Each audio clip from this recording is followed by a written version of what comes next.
Hey guys, it's me. I just wrapped up that video, the preceding video, and I'm posting it right now. And I really felt like there was a little more that I didn't get to say because the time was running out. My point here being like how our president, I hate calling him that. I'm trying to be respectful here. His nicknames for people. If I okay, putting myself in his position, if I did that, I know some people, you think they treat him badly and whatnot, but this is my point. It takes a bigger man to not to if you feel you're being treated unfairly, it takes a huge man to still be cool and be kind and let it go and just don't pay attention. It takes a confident man to do that. You see Trump, I mean, he appears so shallow and thin-skinned. That's why I fear that Putin can play him so easily, because Putin was in the KGB, good with mind games, and Trump seems like a sitting duck when it comes to interacting with Putin. Trump right off the bat appears extremely thin-skinned. To me, using empathy, if I were him, the stuff he says and does, if I were him, I think it's a feeling of entitlement that damn it, people should treat me good because I got a lot of money and I'm powerful. And whenever anybody says the least thing about him, he lashes out. Why would you lash out and try to hurt somebody else? Because you've been hurt yourself.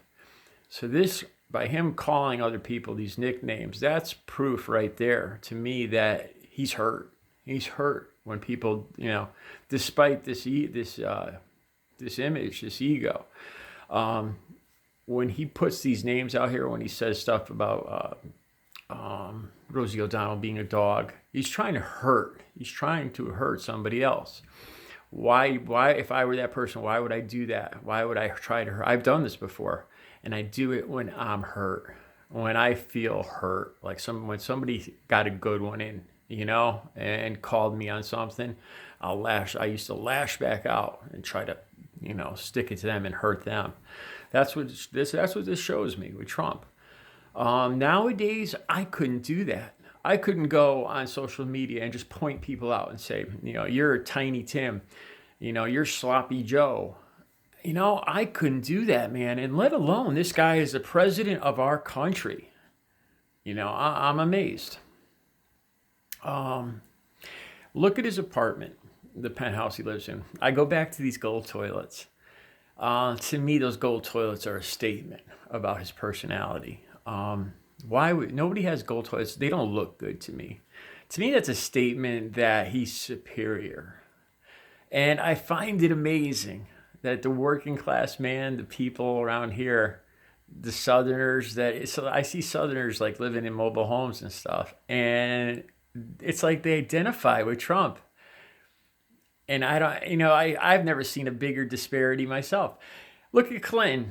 I mean, he grew up poor from a single mother, grew up poor in the South, worked his way up, ate at McDonald's. If anybody's a homegrown good old boy, it'd be him.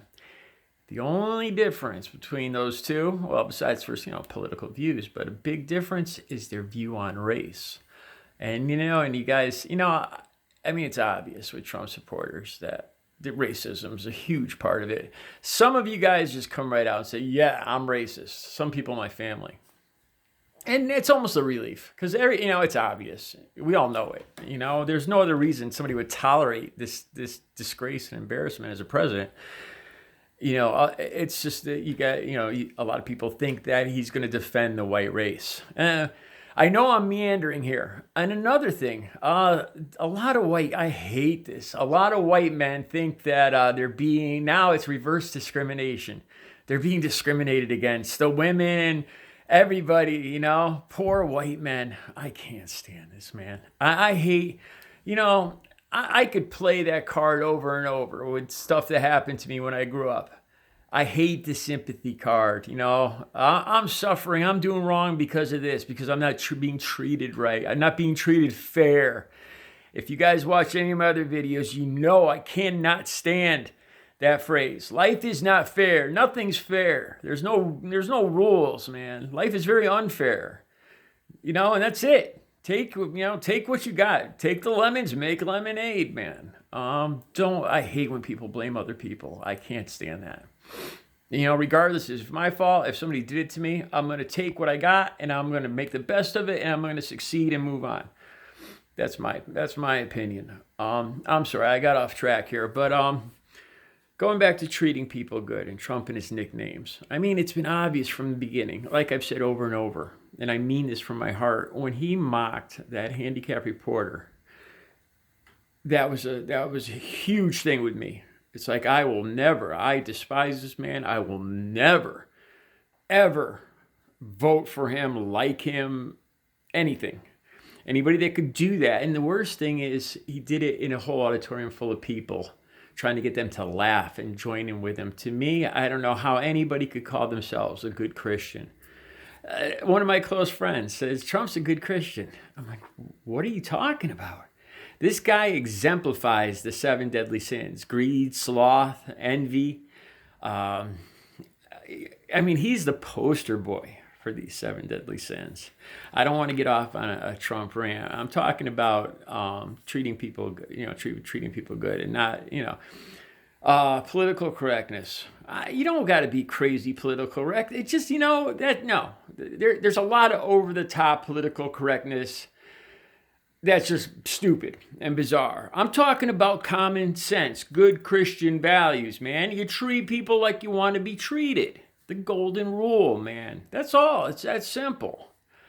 You don't have to jump through hoops and throw your jacket down in a puddle so people could walk over the puddle, and bend over and, you don't know. No, that's not what I'm talking about. I'm just talking about good old values, man, of treating people like you want to be treated. Like, a Spanish woman, you talk shit. Go back to your own country. You're taking too long in line. What the hell are you doing here anyway? Are those food stamps you're using? That's somebody's mother, man.